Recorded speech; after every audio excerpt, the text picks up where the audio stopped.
issues. Let's see, I have a tendency to lose weight very quickly, and then of course I had this hyperthyroid. Then it went into a hypo mode, which means things were going to start to slow down, which possibly could bring on weight gain, but it didn't. And now I'm pretty much in a normal place as far as the numbers go. I don't have far to go before I'm kind of in that 4 to 6 range, which is where people need to be. So I'm really happy. Like, I'm thrilled to know that in another 6 months I'll go back and he feels that I will have graduated, because I will be in between 4 and 6, which is exactly where a person needs to be.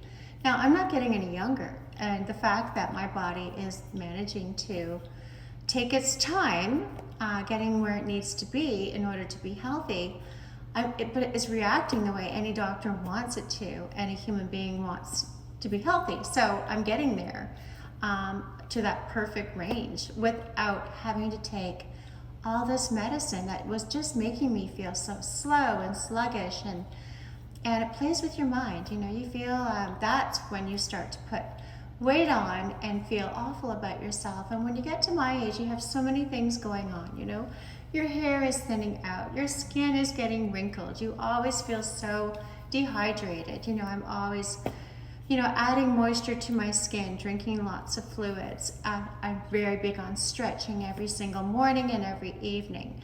I'm trying to keep my flexibility, keep my posture. I don't want my muscles to shrink, although they have come, I've seen some changes. I'm really kind of accepting of the fact that I'm aging. I'm not thinking about doing crazy things as far as keeping my appearance young. I'm trying to keep it like subtle as far as, working on my posture and, at least taking some supplements to keep hair. It's never going to be what it was at one time, but I'm happy to have what I have.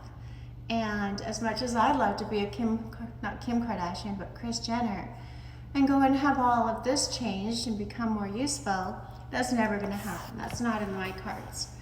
So anyways, I'm really happy today knowing that this specialist, this endocrinologist, gave me such good news. I really wasn't making a big deal out of this because I actually feel perfectly fine. Last year, I know why I went in, and I was so happy to hear that I actually don't have any heart issues. And I never guessed it would be a thyroid issue. But for me, I've done really well because I've heard some really big stories from women having